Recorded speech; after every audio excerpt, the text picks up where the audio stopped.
Jem pak i ftohur, atëre e nderuara zëvendës kryeministre dhe e dashur Belinda, është dashur Kreshnik, të dashur kolegë që do të punojmë bashkë. Jam shumë i nderuar që jam sot këtu dhe jam i nderuar nga Qeveria e Republikës së Shqipërisë, nga zëvendës kryeministrja Palluku, për një detyrë që më është dhënë e që më është besuar e që është mjaft sfiduese.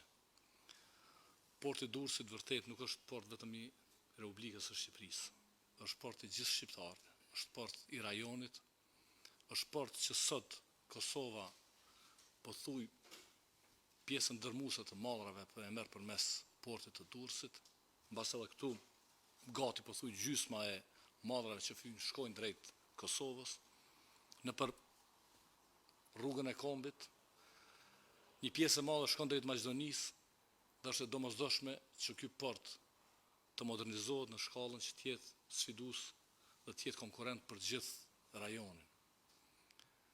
Për të realizuar kjo, është e domosdoshme që të shihet pikërisht në aspektin gjeopolitik, të shihet Maqedonia e Veriut, në veçanti edhe Kosova, si pika prej ku Mallra do shpërndahen në të gjithë rajonin. Unë kam pas nderin, kam pas fatin e madh, që të punojmë bashkë me zëvendës kryeministrën në forume të ndryshme të rajonit, jemi taku në shumë vende, edhe në Tiranë, po në Bruksele kudo, dhe qasja që kemi pas për gjithë rajonin na ka bërë që ne si dy vende, unë atëherë si ministër i Republikës Kosovës, krahas zëvendës kryeministrës, të kemi një platformë mjaft të qartë për zhvillimin e transportit, e multimodalitetit në të gjithë rajonin, dhe kjo i bën të edhe Kosovën edhe Shqipërinë të ndërvarura me njëra tjetrën. Kosova ka nevojë të ketë lidhje të forta me portin e Durrësit në mënyrë që përmes saj të shpërndahen mallrat të gjithë rajonin. Kjo i krijon asaj mundësi të mira të zhvillimit ekonomik. E po ashtu, kjo mundësi e përhapjes së mallrave përmes edhe Prishtinës edhe Shkupit do bënte që porti i Durrësit të duhet të zgjerojë kapacitetet, që kjo sasi e mallrave që tani janë të shumë fishohet sepse do arrijë shumë lehtë edhe Varrën edhe gjithë rajonin. Dhe kjo do të ndihmonte pastaj që të dyja vendet ajo ndërvarësi t'i bëj më të zhvilluar ekonomikisht dhe t'i bëj çka është më kryesore dhe më të sigurta. Porti i NATO-s, që do të jetë krahas portit të Mallrave në Porto Romano, do të ndihmoj për gjithë rajonin që të ketë siguri. Sot, kur gjithnjë më tepër po flitet për sigurinë, është detyrë dhe sfidë për ne që portin e NATO-s, krahas portit të Mallrave, ta zhvillojmë, të ndërtohet ashtu si duhet dhe të jetë në lidhje komunikimi, qoftë kurrëdore, qoftë automobilistike me gjithë rajonin. Prandaj, unë jam shumë i nderuar. E falenderoj Republikën e Shqipërisë, e falenderoj Qeverinë e Republikës së Shqipërisë, e falenderoj kryeministrin Edi Rama, në veçanti zëvendës kryeministrën Belinda Palluku, që ma besuan këtë detyrë. Unë këtu më shihni mbase që jam prej Kosovës. Atje më shohin si të Shqipërisë. Nuk është e lehtë, por gjithsesi këtë detyrë do ta bëjmë bashkë dhe uroj që të kemi sukses. Dhe të shohim sa më shpejt që pas 3 vitesh portin e Mallrave ta shohim të realizuar e pastaj edhe të lidhun me rrjete rrugore e hekurudhore me gjithë rajonin. Ju falenderoj shumë. Shumë faleminderit Liburn. Në pjesën formale e përfunduam, megjithatë jemi në transmetim live, po s'ka asnjë lloj problemi sepse pjesa njerëzore është shumë e rëndësishme. E preku pak, po Liburni është shumë i kujdesshëm dhe i kornizuar në gjërat që thot. Që thoni ju, Liburnin e kanë njohur në Kosovë si Shqipërisë, sepse Liburni një pjesë të shkollës mesme e ka bërë në Elbasan. Në Elbasan, madje në klasë me Viskushi. Për më tepër, Liburni Aliu ka bërë plane para se t'i ofrohesh te ky pozicion, që t'jetonte në Shqipëri. Pavarësisht nëse do ta drejtonte portin e Durrësit, ai nuk e dinte. Pra, unë mora shkas për shkak se ai më tha që kam vendosur të dal nga politika e do vi të jetoj në Shqipëri, duhet që ta dini që do jetë dhëndër Shqipërie, kështu që e keni më shumë anon këtej nga qytetari shqiptar tashmë sesa nga i Kosovës. Megjithatë ashtu siç tham, porti është i Shqipërisë, i Kosovës, porti është i gjithë shqiptarëve dhe çka më lidh mua gjithashtu me Liburnin është një projekt i përbashkët që e kemi pasur të dy shumë për zemër. Do t'ju tregoj se si jemi njohur herën e parë në një nga këto aktivitete ndërkombëtare, sigurisht na e do detyra të takojmë ministrat, prezantohemi, sidomos me ata të Kosovës, jemi gjithmonë edhe më afër, diskutojmë ku kanë nevojë për mbështetje njëri apo tjetri në vota, në procese, kur jemi ulur në përtryeza. Dhe Liburni më ka impresionuar sepse kishte një hartë të vitit 1949, jam korrekt, 49 është apo 48? 48, ndoshta, e cila ishte e bërë me atë lapsin me dy krah, i kuq dhe blu, kush e mban mend, ju që jeni pak në moshë, si puna ime.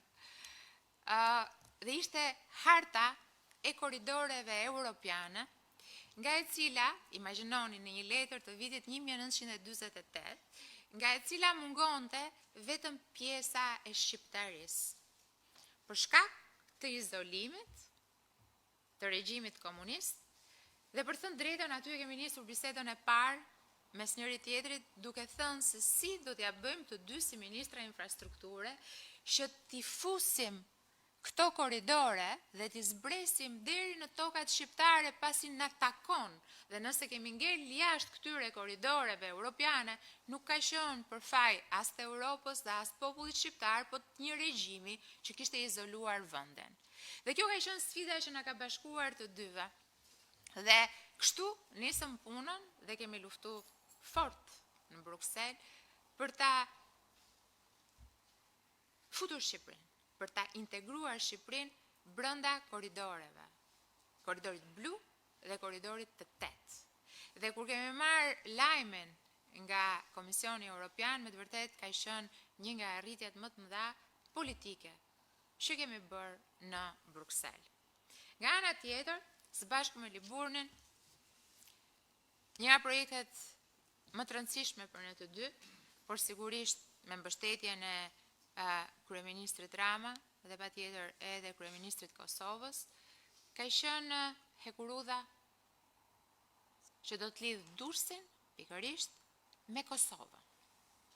Një hekurudhë që është folur gjatë dhe ka mbetur gjithmonë nëpër letra, por që me dëshirën e madhe dhe me pasionin për ta ngritur Shqipërinë aty ku meriton, për të realizuar ëndrat mbetura në sirtar, së bashku me stafet tona të Ministrisë Infrastrukturës dhe të Energjisë këtu në Shqipëri dhe të Ministrisë Mjedisit dhe të Infrastrukturës në Kosovë, ne ja kemi dalë që të bënim një procedurë ndërkombëtare, transparente, me fondet mbështetura në mënyrë të njëjtë nga të dyja qeveritë dhe në Shkodër kemi pasur prezantimin nga konsulentët e huaj të projektit me 3 skenar, nga i cili është zgjedhur skenari i hekurudhës që shkon jo përmes rrugës Kombit, pasi e ka një akses pjesa e Prizrenit, por e hekurudhës që shkon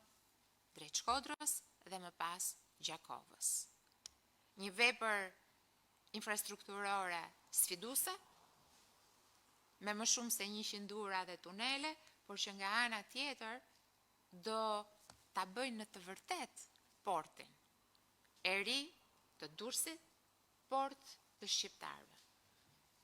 Portet moderne me volumet që ne synojmë të kemi në dekadat e ardhshme, pasi po ndërtojmë një port i cili do t'i përgjigjet nevojave të rajonit dhe jo vetëm të Shqipërisë për dekadat e ardhshme dhe jo për pak vite, padyshim kërkojnë lidhje hekurudhore. Nuk bëhet transporti i mallrave që vinë nga deti me automjete, sepse janë kosto të larta, nuk ka eficiencë në kohë dhe nuk do ta shpikim në rrotën. E kanë bërë të tjerë para nesh. Edhe brenda porteve ka hekurudha në ditët e sotme, siç do ketë edhe porti i Porto Romanos. Dhe një lajm tjetër i mirë, përveç faktit që Marina e Durrësit po ecën me ritme të mira, tashmë kantieri duken ku janë ndërtesat, pjesa e detit ka përfunduar pjesa e parë e pastrimit dhe krijimit plazhit, por për Marinën ka shumë informacion. Do desha t'jepja edhe një lajm tjetër në këtë rast, dhe t'ju falenderoj të gjithë ju që keni marrë pjesë në negociatën me një nga kompanitë më të mëdha të logjistikës europiane me Lidlin gjerman. Procedura praktikisht po shkon drejt mbylljes, ka qenë një negociat e fortë për të ruajtur padyshim interesat e shtetit shqiptar, është bërë një punë e shkëlqyer, e udhëhequr nga Persnik Bajraktari dhe gjithë stafi këtu, dhe unë dua t'ju falenderoj, dhe unë jam informuar se tashmë jemi në fazën e fundit dhe zëvendës ministri Kozeli, që ka ndjekur gjithë procesin, më ka informuar që tashmë mbeten pak ditë nga firmosja e një kontrate me gigantin e logjistikës, që do të kthej zonën logjistike dhe ekonomike të Porto Romanos në hubin më të madh rajonal për sa i përket transportit dhe mbledhjes të mallrave që bën Lidli. Lidli gjerman, i cili do të jetë një motor incentivues jo vetëm për logjistikën dhe transportin, por edhe për bujqësinë shqiptare. Ata që e njohin pak historikun e Lidlit, e din shumë mirë se aty ku ai vendoset, e gjithë bujqësia që ndodh përreth, pra i gjithë sektori bujqësor, fillon dhe lulëzon pasi kontratat janë të parashikuara me vite më parë dhe të planifikuara se cilat janë produktet që duhen për vitjen pasardhës. Keni bërë një punë shumë të mirë në drejtimin e Kreshnikut dhe jam shumë e sigurt që do bëni një punë akoma më të mirë në drejtimin e Liburn Aliut. Dhe mos harroni që ajo çka ju bëni nuk është një punë e thjesht 8-4. Është një mision për Shqipërinë, është një mision për shqiptarët. Shumë faleminderit dhe punë të mbarë gjithëve.